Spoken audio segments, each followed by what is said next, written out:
Hello friends, iron technician informative ചാനലിൻ്റെ 7ാമത്തെ വീഡിയോയിലേക്ക് എല്ലാവർക്കും സ്വാഗതം. ഇന്ന് ഞാൻ എക്സ്പ്ലെയിൻ ചെയ്യാൻ പോകുന്ന ഒരു വാഹനത്തിൻ്റെ ഇവാപ്പറേറ്റീവ് എമിഷൻ കൺട്രോൾ സിസ്റ്റത്തെക്കുറിച്ചാണ്. ഒരു വാഹനത്തിൻ്റെ ഫ്യൂൽ സിസ്റ്റത്തിൽ ഇവാപ്പറേറ്റീവ് എമിഷൻ കൺട്രോൾ സിസ്റ്റത്തിൻ്റെ ആവശ്യകത എന്താണ്, ഇവാപ്പറേറ്റീവ് എമിഷൻ കൺട്രോൾ സിസ്റ്റത്തിൻ്റെ സിസ്റ്റം ഓപ്പറേഷൻ എങ്ങനെയാണ്, ഇനി ഇവാപ്പറേറ്റീവ് എമിഷൻ കൺട്രോൾ സിസ്റ്റത്തിൽ എന്തെല്ലാം ഭാഗങ്ങളുണ്ട്, അതുപോലെ ഇതിൻ്റെ സിസ്റ്റത്തിൽ എന്തെങ്കിലും തകരാറ് വന്നാൽ, എന്തെങ്കിലും കംപ്ലയിൻറ്റ് വന്നാൽ, സർവീസ് സെൻറ്ററിൽ എഞ്ചിൻ ലൈറ്റ് ഓൺ ആയിട്ട് ഒരു പെട്രോൾ ഫ്യൂൽ സ്റ്റേഷനിൽ നിന്ന് ഫ്യൂൽ ഫില്ലാകാതെ വരും, അങ്ങനെ കംപ്ലയിൻറ്റുകളൊക്കെ വന്നു കഴിഞ്ഞാൽ നല്ല ഡ്രൈവബിലിറ്റി കൺസേണുകളൊക്കെ കാണിക്കുക, ഫ്യൂൽ റിലേറ്റഡായിട്ടുള്ള ഡ്രൈവബിലിറ്റി കൺസേണുകളൊക്കെ കാണിക്കുക, ഫ്യൂൽ സ്മെല്ല് വരിക, അങ്ങനെയുള്ള കംപ്ലയിൻറ്റുകളൊക്കെ കാണിച്ചാൽ നമ്മുടെ സിസ്റ്റം എങ്ങനെ ഡയഗ്നോസ് ചെയ്യാം, അതിൻ്റെ ലീക്ക് ടെസ്റ്റ് എങ്ങനെ ചെയ്യാം, എങ്ങനെ സ്പെഷ്യൽ ടൂൾ വെച്ച് നമുക്ക് സർവീസ് സെൻറ്ററിൽ ലീക്ക് ടെസ്റ്റ് ചെയ്യാം, അങ്ങനെ ഞാൻ പറയാം. ഇവാപ്പറേറ്റീവ് എമിഷൻ കൺട്രോൾസിൻ്റെ പ്രധാന ഭാഗം fuel tank, evaporative emission canister, evaporative emission purge valve, evaporative emission wind sound valve, അതേപോലെ ഫ്യൂൽ ടാങ്കിൻ്റെ മേലെ വരുന്ന fuel tank pressure sensor, filler limit valve, fuel സ്റ്റേഷനിൽ നിന്ന് നമ്മൾ പെട്രോൾ ഫില്ല് ചെയ്യുന്ന ഫില്ലർ വാൽവ്, പിന്നെ ഫില്ലർ ലിമിറ്റ് വാൽവ് എന്ന് പറയും. ഫില്ലർ പെട്രോൾ സ്റ്റേഷനിൽ നിന്ന് പെട്രോൾ ഫില്ല് ചെയ്യുമ്പോൾ അത് കൺട്രോൾ ചെയ്യാനുള്ള ഫ്യൂൽ ടാങ്കിൻ്റെ മേലെ തന്നെയുള്ളൊരു വാൽവാണ് ഫില്ലർ വാൽവ്. പിന്നെ ഈ ഇവാപ്പറേറ്റീവ് എമിഷൻ കൺട്രോൾ സിസ്റ്റത്തെ മുഴുവൻ കൺട്രോൾ ചെയ്യുന്ന എഞ്ചിൻ കൺട്രോൾ മൊഡ്യൂൾ എന്ന യൂണിറ്റാണ് ECM എന്ന് പറയും. ഇനി വിഷ്വലായിട്ട് വാഹനത്തിൽ ഈ പാർട്സുകൾ ഞാൻ കാണിച്ചു തരാം, അതിൻ്റെ സിസ്റ്റം ഓപ്പറേഷൻ, അതിൻ്റെ ഡയഗ്നോസിങ് എല്ലാം ഇനി എക്സ്പ്ലെയിൻ ചെയ്യാം. അപ്പോൾ ഡയറക്റ്റ് വീഡിയോയിലേക്ക് പോകും. ഇവാപ്പറേറ്റീവ് എമിഷൻ കൺട്രോൾ സിസ്റ്റത്തിൻ്റെ പ്രധാന ഭാഗങ്ങളെക്കുറിച്ചാണ് ഞാൻ എക്സ്പ്ലെയിൻ ചെയ്യാൻ പോകുന്നത്. ഇവിടെ നിങ്ങൾക്ക് കാണാം ഇവാപ്പറേറ്റീവ് എമിഷൻ കൺട്രോൾ സിസ്റ്റത്തിൻ്റെ പ്രധാന ഭാഗമായ ഫ്യൂൽ ടാങ്ക്. ഇത് പ്ലാസ്റ്റിക് വിത്ത് ഫൈബർ ടാങ്കാണ്. ഇത് ഫ്യൂൽ ടാങ്കിൻ്റെ വെയിറ്റ് കുറയ്ക്കാൻ വേണ്ടിയാണ് ഈ രീതിയിൽ ഡിസൈൻ ചെയ്തിരിക്കുന്നത്. ഇനി ഇവാപ്പറേറ്റീവ് എമിഷൻ കൺട്രോൾസിൻ്റെ മറ്റൊരു ഭാഗമാണ് ഇവാപ്പറേറ്റീവ് കാനിസ്റ്റർ. ഇത് കാർബൺ ഫിൽറ്റർ അടങ്ങിയ കാനിസ്റ്ററാണ്. ഫ്യൂൽ വേപ്പറുകളെ സ്റ്റോർ ചെയ്ത് വെക്കാനുള്ള യൂണിറ്റാണ്. ഇനി ഇവാപ്പറേറ്റീവ് വെൻറ്റ് സോൾഡ് വാൽവ് നിൽക്കുകയാണ് ഇവിടെ. ഇതിൻ്റെ ഹോസ്, വെൻറ്റ് സോൾഡ് വാൽവിൻ്റെ വേപ്പർ വെൻറ്റ് ട്യൂബ്, അതിൻ്റെ ഹോസ്, ഫിൽറ്റർ എന്നിവയാണ്. പിന്നെ ഫ്യൂൽ ടാങ്ക് പ്രഷർ സെൻസർ നിൽക്കുകയാണ്. അത് ഫ്യൂൽ ടാങ്കിൻ്റെ മേലെ ഉണ്ടാവും, അല്ലെങ്കിൽ ഫ്യൂൽ പമ്പിൻ്റെ മേലെ ലൊക്കേറ്റ് ചെയ്തിട്ടുണ്ടാവും. പല വാഹനങ്ങളിലും പല രീതിയിലാണ് ഡിസൈൻ ചെയ്തിരിക്കുന്നത്. ഇനി അതേപോലെ ഇവാപ്പറേറ്റീവ് പർജ് സോൾഡ് വാൽവ് കാണാം. ഇവാപ്പറേറ്റീവ് പർജ് സോൾഡ് വാൽവ് ഇത് എഞ്ചിൻ്റെ മേലെ, ഇൻടേക്ക് മാനിഫോൾഡിൻ്റെ മേലെ ആയിരിക്കും ഇത് ലൊക്കേറ്റ് ചെയ്തിട്ടുണ്ടാവുക. ഇത് ഫ്യൂൽ ലൈനുകൾ നിങ്ങൾക്ക് കാണാം, ഫ്യൂൽ വേപ്പർ ട്യൂബുകൾ കാണാം. അതിൽ ഇവാപ്പറേറ്റീവ് ഇത് ഫ്യൂൽ പ്രഷർ സെൻസറാണ്, ലൈനിൽ കൊടുത്തിരിക്കുന്നത് ഫ്യൂൽ പ്രഷർ സെൻസറാണ്. ഇനി ഇവിടെ നിങ്ങൾക്ക് കാണാം ഫ്യൂൽ ടാങ്കിൽ നമ്മൾ ഫ്യൂൽ സ്റ്റേഷനിൽ ചെല്ലുമ്പോൾ ഫ്യൂൽ ഫില്ല് ചെയ്യുക, വാഹനത്തിലേക്ക് ഫ്യൂൽ ഫില്ല് ചെയ്യാനുള്ള ഫില്ലർ വാൽവാണ്. ടാങ്കിലേക്ക് പെട്രോൾ ഫില്ല് ചെയ്യുന്ന ഫില്ലർ വാൽവ്, ഇത് 1 വേ വാൽവാണ്. അതേപോലെ ടാങ്കിൻ്റെ മേലെ മറ്റൊരു വാൽവ് നിങ്ങൾക്ക് കാണാം, അതാണ് ഫില്ലർ ലിമിറ്റ് വാൽവ്. ഫ്യൂൽ ടാങ്കിലേക്ക് ഫ്യൂൽ സ്റ്റേഷനിൽ നിന്നും പെട്രോൾ ഫില്ല് ചെയ്യുമ്പോൾ കൺട്രോൾ ചെയ്യാനുള്ള ഫില്ലർ ലിമിറ്റ് വാൽവാണ്. അത് ടാങ്കിൻ്റെ മേലെ ആയിരിക്കും എല്ലാ വാഹനങ്ങളും ലൊക്കേറ്റ് ചെയ്തിട്ടുണ്ടാവുക. ഇത്രയും ഭാഗങ്ങളാണ് ഇവാപ്പറേറ്റീവ് എമിഷൻ കൺട്രോൾ സിസ്റ്റത്തിലുള്ളത്. ഇനി ഈ സിസ്റ്റത്തെ മുഴുവൻ കൺട്രോൾ ചെയ്യുന്ന engine control unit, engine control module ECM എന്ന യൂണിറ്റാണ് ഈ സിസ്റ്റത്തെ മുഴുവൻ കൺട്രോൾ ചെയ്യുന്നത്. ഇനി ഡയറക്റ്റ് ഇവാപ്പറേറ്റീവ് എമിഷൻ കൺട്രോൾ സിസ്റ്റത്തിൻ്റെ സിസ്റ്റം ഓപ്പറേഷനിലേക്ക് പോകാം. ഇവാപ്പറേറ്റീവ് എമിഷൻ കൺട്രോൾ സിസ്റ്റത്തിൻ്റെ പ്രധാന ഭാഗങ്ങളെക്കുറിച്ച് ഞാൻ എക്സ്പ്ലെയിൻ ചെയ്തു. ഇനി ഇവാപ്പറേറ്റീവ് എമിഷൻ കൺട്രോൾ സിസ്റ്റത്തിൻ്റെ സിസ്റ്റം ഓപ്പറേഷൻ എങ്ങനെയാണെന്ന് ഞാൻ എക്സ്പ്ലെയിൻ ചെയ്യാം. അതേപോലെ ഒരു വാഹനത്തിൻ്റെ ഫ്യൂൽ സിസ്റ്റത്തിൽ ഇവാപ്പറേറ്റീവ് എമിഷൻ കൺട്രോൾ സിസ്റ്റത്തിൻ്റെ ആവശ്യകത എന്താണെന്നതിനെക്കുറിച്ച് ഞാൻ പറയാം. ഇവിടെ നിങ്ങൾക്ക് കാണാം ഇവാപ്പറേറ്റീവ് എമിഷൻ കൺട്രോൾസിൻ്റെ പ്രധാന ഭാഗമായ ഫ്യൂൽ ടാങ്ക്. ഈ ഫ്യൂൽ ടാങ്കിനകത്ത് എപ്പോഴും ഫ്യൂൽ ഉണ്ടാവും, ഫ്യൂലിൻ്റെ മേലെ എപ്പോഴും ഫ്യൂൽ വേപ്പർ തങ്ങി നിൽക്കുന്നുണ്ടാവും. അന്തരീക്ഷത്തിൻ്റെ ടെമ്പറേച്ചറും വാഹനം ഓടുമ്പോൾ എക്സോസ്റ്റ് സിസ്റ്റത്തിലുണ്ടാകുന്ന ടെമ്പറേച്ചറും കൊണ്ട് ഫ്യൂൽ ടാങ്കിനകത്തുള്ള ഫ്യൂലിൻ്റെ ടെമ്പറേച്ചറും കൂടും. ഫ്യൂലിൻ്റെ ടെമ്പറേച്ചർ കൂടുന്നതിന് നോർമലി ഫ്യൂൽ ടാങ്കിനകത്ത് പ്രഷർ കൂടും. ഫ്യൂൽ ടാങ്കിനകത്ത് പ്രഷർ കൂടുന്നതെന്ന് വെച്ചാൽ ഫ്യൂൽ വേപ്പറുകൾക്ക് എങ്ങോട്ടെങ്കിലും എസ്കേപ്പ് ആണ്. അന്തരീക്ഷത്തിലേക്ക് എസ്കേപ്പ് ആയാൽ അത് അന്തരീക്ഷ മലിനീകരണത്തിന് കാരണമാവും. ഈ ഫ്യൂൽ വേപ്പറുകൾ അന്തരീക്ഷത്തിലേക്ക് എസ്കേപ്പ് ആകാതെ ഈ സിസ്റ്റം സീൽ ചെയ്ത് പ്രൊട്ടക്റ്റ് ചെയ്യുകയാണ് ചെയ്യുന്നത്. ഇനി ഈ ഫ്യൂൽ വേപ്പറുകളെ, ഫ്യൂൽ ടാങ്കിനകത്തുണ്ടാകുന്ന ഫ്യൂൽ വേപ്പറുകളെ അല്ലെങ്കിൽ എക്സസ് പ്രഷറിനെ ഇവിടെ നിങ്ങൾക്ക് കാണാം ഒരു വേപ്പർ ട്യൂബുകൾ വഴി ഈ കാനിസ്റ്ററിലേക്ക് എത്തുകയും കാനിസ്റ്ററിലുള്ള കാർബൺ ഫിൽറ്ററിലുള്ള ഫ്യൂൽ വേപ്പറുകൾ സ്റ്റോർ ആവുകയും ചെയ്യുന്നു. ഇനി ഫ്യൂൽ ടാങ്കിനകത്തുണ്ടാകുന്ന എക്സസ് പ്രഷർ ഈ വേപ്പറുകൾ വരുന്ന വഴി ഈ വേപ്പറുകളുടെ എക്സസ് പ്രഷറും ഈ കാർബൺ ഫിൽറ്ററിലേക്ക് എത്തുന്നുണ്ട്. ഈ എക്സസ് പ്രഷർ ഈ വെൻറ്റ് ട്യൂബ് വഴി വെൻറ്റ് സോൾഡ് വാൽവിലെ വെൻറ്റ് പോർട്ട് വഴി വെൻ്റ് ആയിക്കൊണ്ടിരിക്കും. ഇത് സിസ്റ്റത്തെ ഇവാപറേറ്റീവ് എമിഷൻ കൺട്രോൾ സിസ്റ്റത്തിൻ്റെ പ്രഷർ എപ്പോഴും കൺട്രോൾ ചെയ്യുന്ന വെൻറ്റ് സോളിഡ് വാൽവാണ്. ഈ എൻജിൻ കൺട്രോൾ മൊഡ്യൂൾ എന്ന യൂണിറ്റാണ് ഈ സിസ്റ്റത്തിനെ മുഴുവൻ കൺട്രോൾ ചെയ്യുന്നത്. ECM എന്ന യൂണിറ്റ് ഈ വെൻറ്റ് സോളിഡ് വാൽവിനെ ഓപ്പൺ ആക്കി കൊടുത്തുകൊണ്ട് സിസ്റ്റത്തിൽ എക്സസ് പ്രഷർ വന്നാൽ ഈ വെൻറ്റ് ട്യൂബ് വഴി കാനിസ്റ്ററിൽ കൂടെ വരുന്ന എക്സസ് പ്രഷറിനെ ഈ വെൻറ്റ് സോളിഡ് വാൽവിൻ്റെ പോർട്ട് വഴി എപ്പോഴും വെൻറ്റ് ചെയ്ത് ഓപ്പൺ ആക്കി കൊടുത്തുകൊണ്ടിരിക്കും. ഇത് നോർമലി ഓപ്പൺ ആയിട്ടുള്ള വാൽവാണ് ഇവാപറേറ്റീവ് വെൻറ്റ് സോളിഡ് വാൽവ്. ഇവിടെ നിങ്ങൾക്കൊരു വാൽവാണ് ഇവാപറേറ്റീവ് പർജ് സോളിഡ് വാൽവ്. ഇത് നോർമലി ക്ലോസ്ഡ് ആയിരിക്കുന്ന വാൽവായിരിക്കും. ഇവാപറേറ്റീവ് എമിഷൻ കൺട്രോൾ സിസ്റ്റത്തിൻ്റെ ഈ സിസ്റ്റത്തെ മുഴുവൻ കൺട്രോൾ ചെയ്യുന്ന engine control module unit ECM എന്ന യൂണിറ്റാണ്. ഈ എൻജിൻ കൺട്രോൾ മൊഡ്യൂൾ ഈ സിസ്റ്റത്തെ സീൽ ചെയ്ത് പ്രൊട്ടക്റ്റ് ചെയ്യുകയാണ്. 2 വാൽവുകൾ ഉപയോഗിച്ച് ഈ ഇവാപറേറ്റീവ് എമിഷൻ കൺട്രോൾ സിസ്റ്റത്തിനെ സീൽ ചെയ്ത് പ്രൊട്ടക്റ്റ് ചെയ്യുകയാണ് ചെയ്യുന്നത്.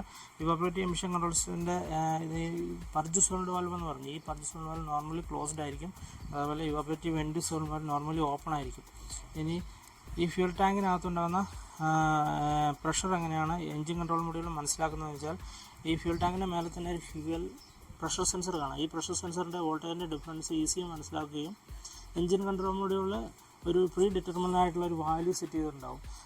ഇത്ര ഫ്യൂൽ ടാങ്കിൽ ഇത്ര പ്രഷർ ആയി കഴിഞ്ഞാൽ ഈ ഇത്ര വാക്വം ക്രിയേറ്റ് ആയി കഴിഞ്ഞാൽ ഇവാപറേറ്റീവ് പർജ് സോളിഡ് വാൽവിനെ ഓപ്പൺ ആക്കിയിട്ട് കാനിസ്റ്ററിലുള്ള ഫ്യൂൽ വേപ്പറുകളെ എൻജിൻ്റെ ആവശ്യാനുസരണം ഉപയോഗിക്കാനുള്ള ആ ടൈം ആയി കഴിയുമ്പോൾ പ്രീ ഡിറ്റർമിൻഡ് ആയിട്ടുള്ള വാല്യൂ ECM ഇല്ലാത്ത സെറ്റ് ചെയ്തിട്ടുണ്ടാവും.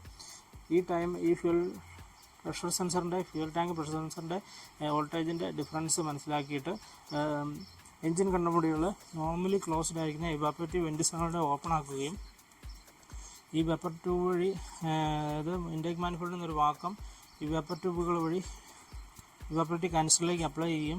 ഈ കാനിസ്റ്ററിൽ സ്റ്റോർ ചെയ്തിരിക്കുന്ന കാർബൺ ഫിൽറ്ററിൽ സ്റ്റോർ ചെയ്തിരിക്കുന്ന ഫ്യൂൽ വേപ്പറുകളെ ഈ വേപ്പർ ട്യൂബുകൾ വഴി ഇൻടേക്ക് മാനിഫോൾഡിൽ എത്തുകയും എൻജിൻ്റെ നോർമൽ കംപ്രഷനിൽ എത്തിച്ച് ഫ്യൂൽ വേസ്റ്റ് ആക്കാതെ കത്തിക്കുകയും ചെയ്യുന്നു. ഇനി ഇവിടെ നിങ്ങൾക്ക് കാണാം ഇവാപറേറ്റീവ് വെൻറ്റ് സോളിഡ് വാൽവ് നിങ്ങൾക്ക് കാണാം. ഈ evaporative vent solenoid valve normally open ആയിട്ടുള്ള വാൽവാണ്. Engine control module evaporative purge solenoid വാൽവിലെ നോർമലി ക്ലോസ്ഡ് ആയിരിക്കുന്ന evaporative purge solenoid valve open ആക്കുന്ന സമയത്ത് ഇവാപറേറ്റീവ് വെൻറ്റ് സോളിഡ് വാൽവിനെ ഓഫ് ആക്കുകയും ഈ സമയത്ത് അന്തരീക്ഷത്തിൽ നിന്ന് ഫ്രഷ് എയർ ഈ വെൻറ്റ് പോർട്ട് വഴി അല്ലെങ്കിൽ ഈ ഫിൽറ്റർ വഴി ഫ്രഷ് എയർ ഇതിലെ വന്നിട്ട് കാനിസ്റ്ററിലേക്ക് എത്തുകയും കാനിസ്റ്ററിൽ കാർബൺ ഫിൽറ്ററിൽ സ്റ്റോർ ചെയ്യുന്ന ഫ്യൂൽ വേപ്പറുകളെ ഈ ഫ്രഷ് എയർ ഈസി ആയിട്ട് വേപ്പർ ട്യൂബുകൾ വഴി എൻജിനിലേക്ക് എത്തിക്കാൻ സഹായിക്കുകയും ചെയ്യുന്നു. ഈ പുഷ് ചെയ്യുകയാണ് ചെയ്യുന്നത്. ഫ്രഷ് എയർ ഈ കാർബൺ ഫിൽറ്ററിലേക്ക് എത്തുകയും കാർബൺ ഫിൽറ്ററിലുള്ള സ്റ്റോർ ചെയ്യുന്ന ഫ്യൂൽ വേപ്പറുകൾ ഈസി ആയിട്ട് ഇൻടേക്ക് മാനിഫോൾഡിൽ എത്തിക്കാനായിട്ട് ഈ ഫ്രഷ് എയർ സഹായിക്കുന്നു. Fuel vapour and air mix ആയിട്ടാണ് ഇൻടേക്ക് മാനിഫോൾഡിലേക്ക് പോകുന്നത്. അതായത് ഈസി കംപ്രഷൻ നടക്കാനായിട്ട് ഇത് ഹെൽപ്പ് ചെയ്യുകയും ചെയ്യുന്നു. ഇവാപറേറ്റീവ് എമിഷൻ കൺട്രോൾ സിസ്റ്റത്തിൻ്റെ പ്രധാന ഭാഗങ്ങളെക്കുറിച്ച് എക്സ്പ്ലെയിൻ ചെയ്തു. ഇവാപറേറ്റീവ് എമിഷൻ കൺട്രോൾ സിസ്റ്റത്തിൻ്റെ സിസ്റ്റം ഓപ്പറേഷനെ കുറിച്ച് പറഞ്ഞു. ഇനി ഈ സിസ്റ്റത്തിൽ എന്തെങ്കിലും കംപ്ലയിൻറ്റുകളൊക്കെ വന്നാൽ അതെങ്ങനെ ഈസി ആയിട്ട് ഡയഗ്നോസ് ചെയ്യാം. സർവീസ് സെൻറ്ററിലൊക്കെ എന്തെങ്കിലും ഇങ്ങനെ ഫ്യൂൽ റിലേറ്റഡ് ആയിട്ടുള്ള കംപ്ലയിൻറ്റുകൾ വന്നു കഴിഞ്ഞാൽ എങ്ങനെ ഈസി ആയിട്ട് ഡയഗ്നോസ് ചെയ്യുന്നതിനെക്കുറിച്ച് ഞാൻ എക്സ്പ്ലെയിൻ ചെയ്യാം. ചില വാഹനങ്ങളിൽ കംപ്ലയിൻറ്റ് എങ്ങനെ കാണിക്കുന്നത് വെച്ചാൽ, ഫ്യൂൽ സ്റ്റേഷനിൽ നമ്മൾ ഫ്യൂൽ ഫില്ല് ചെയ്യാൻ പോകുന്ന സമയത്ത് കസ്റ്റമർ കംപ്ലയിൻറ്റ് പറയും, നമ്മൾ ക്യാപ്പ് തുറന്നിട്ട് ഫ്യൂൽ സ്റ്റേഷൻ നമ്മൾ ക്യാപ്പ് തുറന്നല്ലോ, ഫ്യൂൽ ഫില്ല് ചെയ്തിട്ട് ഫില്ലാകുന്നില്ല, 1 ലിറ്റർ ഫില്ലായിട്ട് ഈ shut of valve automatic close ആകുന്നു, പെട്രോൾ ഫില്ലാകുന്നില്ലെന്ന് കംപ്ലയിൻറ്റ് പറയും. അങ്ങനെ കംപ്ലയിൻറ്റ് വന്നു കഴിഞ്ഞാൽ അത് എന്തുകൊണ്ട് കംപ്ലയിൻറ്റ് വരുന്നത്, അത് ഫ്യൂൽ ഫില്ലാത്തതിന് കാരണം എന്താണെന്ന് കണ്ടുപിടിക്കാം. ഒന്നെങ്കിൽ ഈ സിസ്റ്റത്തിൽ എൻജിൻ കൺട്രോൾ മൊഡ്യൂൾ DTC സെറ്റായിട്ടുണ്ടാവും. അതിനായിട്ട് 3-4 ടെസ്റ്റുകൾ ഈ സിസ്റ്റത്തിൽ നമ്മൾ ടെസ്റ്റ് ചെയ്യണം. ഒന്ന് purge solenoid valve leak test, അല്ലെങ്കിൽ ലാർജ് ലീക്ക് ടെസ്റ്റ്, അതുപോലെ കാനിസ്റ്റർ വെൻറ്റ് റെസ്ട്രിക്ഷൻസ്, കാനിസ്റ്ററൊക്കെ ബ്ലോക്ക് ആയിട്ടുണ്ടെങ്കിലോ അല്ലെങ്കിൽ എന്തെങ്കിലും കാരണവശാൽ കാനിസ്റ്റർ ബ്ലോക്ക് ആയി കാനിസ്റ്ററിൻ്റെ കാർബൺ ഫിൽറ്റർ പൊട്ടിയിട്ട് അത് ബ്ലോക്ക് ആയിട്ടുണ്ടെങ്കിൽ അല്ല ഈ കാനിസ്റ്റർ വെൻറ്റ് റെസ്ട്രിക്ഷൻ ടെസ്റ്റ് ചെയ്താൽ നമുക്ക് മനസ്സിലാകും. പിന്നെ സ്മോൾ ലീക്ക് ടെസ്റ്റ്, അതായത് എൻജിൻ ഓഫ് നാച്ചുറൽ വാക്കൻ ടെസ്റ്റ് എന്ന് പറയും. ഈ ടെസ്റ്റുകൾ ചെയ്ത് കഴിഞ്ഞാൽ ഈ സിസ്റ്റത്തിൽ എന്തെങ്കിലും സിസ്റ്റം എവിടെയെങ്കിലും ലീക്ക് ആകുന്നുണ്ടോ, ഈ വേപ്പർ ട്യൂബുകൾ സ്റ്റക്ക് ആയിട്ടുണ്ടോ, അങ്ങനെ ഉണ്ടെങ്കിൽ നമുക്ക് മനസ്സിലാക്കാനായിട്ട് സാധിക്കും. ഇവാപ്പറേറ്റീവ് എമിഷൻ കൺട്രോൾ സിസ്റ്റത്തിൻ്റെ ലീക്ക് ഉണ്ടോ എന്ന് നമ്മൾ ടെസ്റ്റ് ചെയ്യുന്നുള്ള ഇവാപ്പറേറ്റീവ് എമിഷൻ സിസ്റ്റം ടെസ്റ്ററാണിത്. സ്പെഷ്യൽ ടൂളാണ് ഇത്. നമ്മൾ ഇവാപ്പറേറ്റീവ് എമിഷൻ സിസ്റ്റത്തിൽ ലാർജ് ലീക്ക്, സ്മോൾ ലീക്ക് ഒക്കെ ഉണ്ടെങ്കിൽ നമുക്ക് എളുപ്പത്തിൽ കണ്ടുപിടിക്കാം. എഞ്ചിൻ ലൈറ്റ് ഓൺ ആയിട്ട് വരികയോ വാഹനം എഞ്ചിൻ ലൈറ്റ് ഓൺ ആയിട്ട് സർവീസ് സെൻ്റർ വരികയാണെങ്കിൽ അത് DTC സെറ്റാകും. അപ്പോൾ ആ DTC പ്രകാരം നമ്മൾ DTC ഫോളോ ചെയ്ത് ഡയഗ്നോസ് ചെയ്യുമ്പോൾ നമ്മൾ ഈ ടൂള് നമ്മൾ യൂസ് ചെയ്യാൻ പറയുന്നുണ്ട് ഡയഗ്നോസ്റ്റിക് പ്രൊസീജിയറിൽ.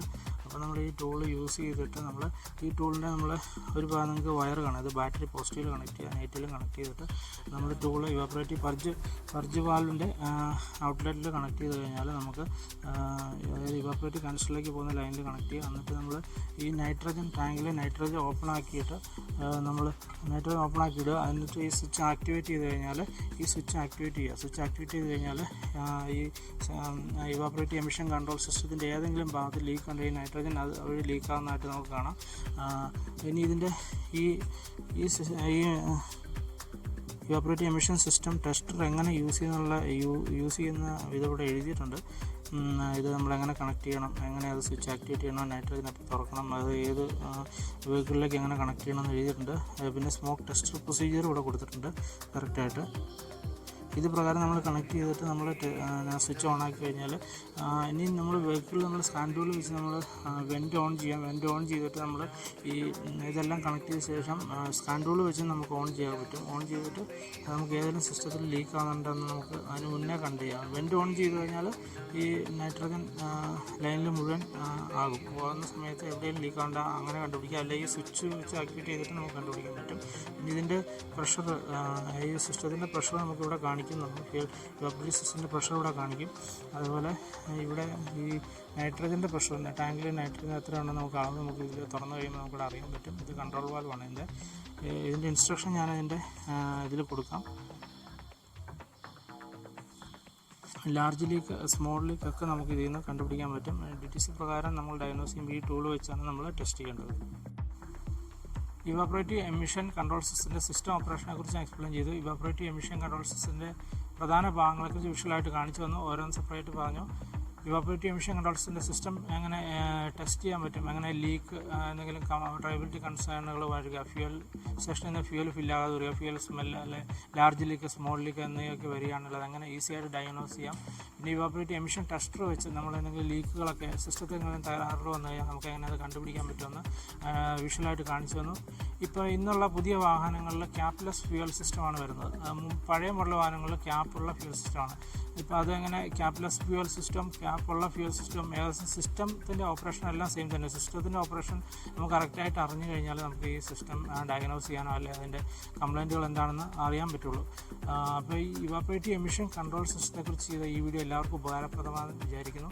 എല്ലാവരും വീഡിയോ മുഴുവനായിട്ട് കാണുക, സബ്സ്ക്രൈബ് ചെയ്യുക, വാഹനങ്ങളൊക്കെ ഉപയോഗിക്കുന്ന ഫ്രണ്ട്സ് റിലേറ്റീവ് ഉണ്ടെങ്കിൽ അവർക്ക് ഷെയർ ചെയ്യുക, പിന്നെ ലൈക്ക് ചെയ്യുക, താഴെയുള്ള ബെൽ ബട്ടൺ എനേബിൾ ചെയ്യുക. അപ്പം പുതിയ വീഡിയോസ് നോട്ടിഫിക്കേഷനായിട്ട് ലഭിക്കും. അപ്പോൾ അടുത്ത വീഡിയോ ആയിട്ട് അടുത്ത സബ്ജക്റ്റുമായി നമുക്ക് കാണാം.